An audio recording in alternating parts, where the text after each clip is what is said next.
The world awoke to a silent, insidious invader, the virus. It didn't announce its presence with a fever, cough, or any physical discomfort. Its nature was far more clandestine, insinuating itself into the very fabric of human existence, evading detection for far too long. At first, there were no visible signs. People went about their lives, unaware of the subtle shift occurring within them. It was a virus that bypassed medical diagnostics, slipping past the scrutiny of the most vigilant healthcare systems. Unbeknownst to anyone, this virus held a peculiar design. Its effects lay dormant, operating quietly beneath the surface, infiltrating the core of humanity itself. Affecting 1 in every 1,000, it targeted an intrinsic aspect of human identity, their gender and sexual orientation. It wasn't long before anomalies surfaced. Individuals who once exuded vibrant sexuality now exhibited a stark disinterest. Couples found themselves adrift in a sea of disconnection, the warmth of intimacy replaced by an inexplicable apathy. The world, once fervent with passion, seemed to cool. Medical experts were confounded.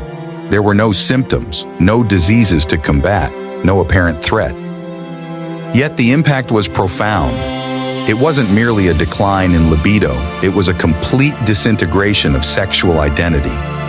As months turned into years, the ripple effects grew palpable. Societal structures, so deeply rooted in human relationships, began to falter. Relationships crumbled under the weight of this inexplicable disinterest. Birth rates plummeted, and governments grappled with the unprecedented decline in reproduction.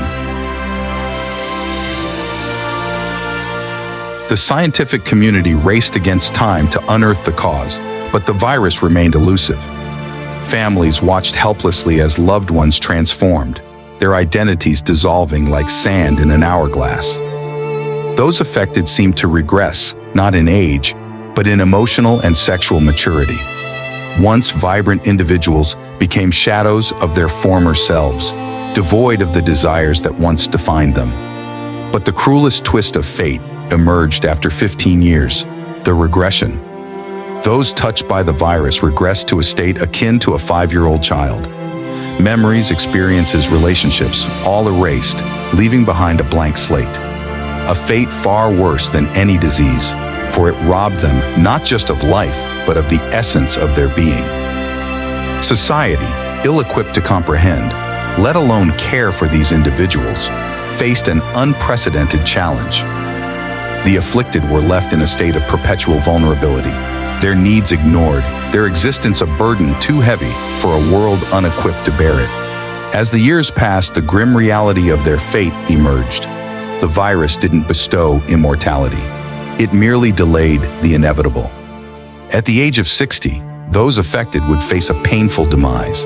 Abandoned, forgotten, and starved, they would succumb to a fate no human should endure. And so, the world found itself at the mercy of an invisible adversary, one that didn't bring death through disease, but inflicted a fate worse than any mortal ailment.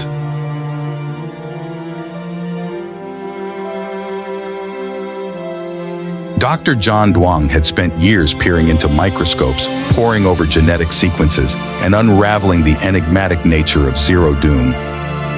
A man of determination and intellect, he had come to understand the virus more intimately than anyone else on the planet.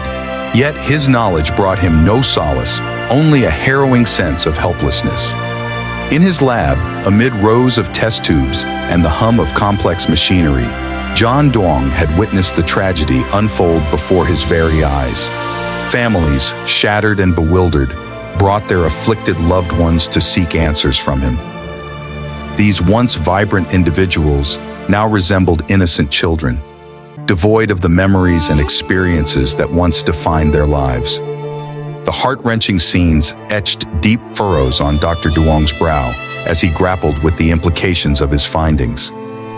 The virus's cunning cloak of invisibility made it an insurmountable adversary. There was no fever to break, no symptoms to treat, no enemy to combat directly. With heavy footsteps, he traversed the sterile halls of the hospital, his mind a battlefield of anguish and scientific rigor.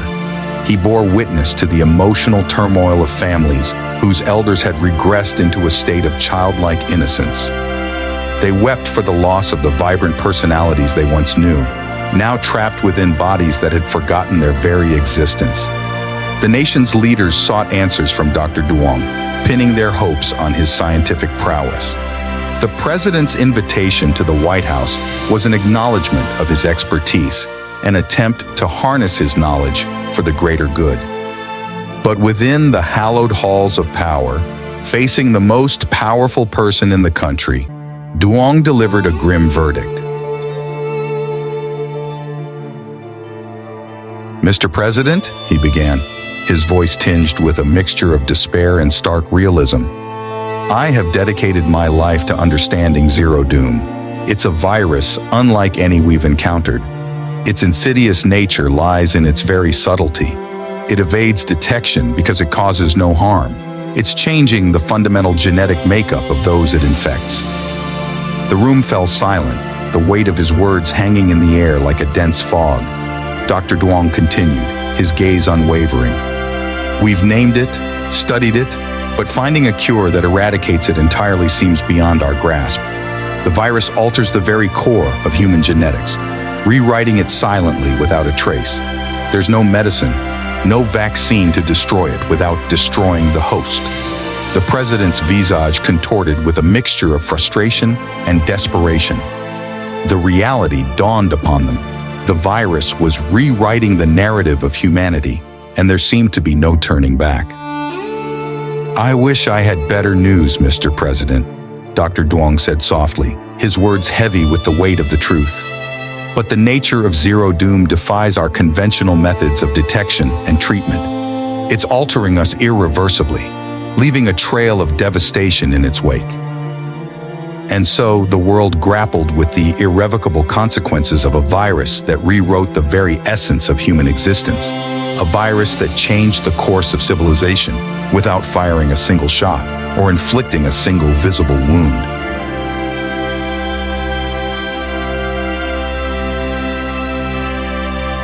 The spread of Zero Doom seemed inexorable, an invisible tide sweeping across the globe, leaving in its wake a path of irreversible transformation. Within the scientific community, a collective realization dawned. A countdown had begun. From the moment the virus infiltrated a person's genetic code, the clock ticked towards an inevitable endpoint, a doomsday that loomed a century ahead. As the gravity of this realization settled, a solemn camaraderie emerged among the world's brightest minds. Their pursuit shifted from seeking a cure for the virus, a futile endeavor, to salvaging the legacy of humanity. In the dimly lit chambers of laboratories, amidst stacks of aging tomes and gleaming computer screens, they toiled ceaselessly. Their mission: to defy the impending oblivion by encapsulating the sum of human knowledge in a form that could endure the test of time. Books became their sanctuaries, their vessels of hope. Every word, every equation, every theorem, every narrative that defined humanity found its place on those pages. They meticulously chronicled the intricacies of science, philosophy, history, and the arts. They inscribed the blueprints of technology, the nuances of governance, the tales of triumphs and tribulations. In a bid to preserve this treasure trove of wisdom, they sought a substance, a chemical concoction that could defy the ravages of time, a solution that would encapsulate the knowledge within those pages, guarding it against the erosion of centuries, waiting patiently for the next dawn of civilization. Their quest for this elixir of preservation became their raison d'être.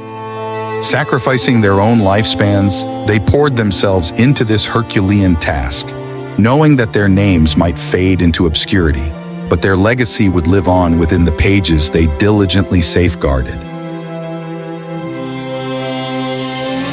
As the years passed, the world teetered on the brink of the unknown.